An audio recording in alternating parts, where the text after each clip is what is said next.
سلام، ان شاء الله تكونوا كامل بخير. اليوم جبت لكم بيتزا كاري بطريقه بسيطه وهايله بلا بات فايتي. جات بزاف هايله وكما راكم تشوفوا جات مورقه وجات كيما تاع برا.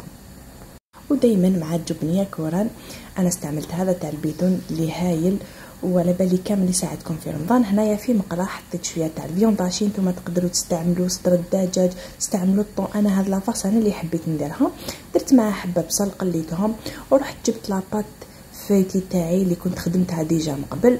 هنايا عندي 500 غرام تاع لاباط فايتي، قسمتها على 2، درتها في البلا تاع 40 على 30. كسلت الاولى وحطيتها في البلا، ومن بعد خدمت لاصوص طوماط حطيتها عليها، زدت حطيت هذاك الفيونداشي بعد ما طاب.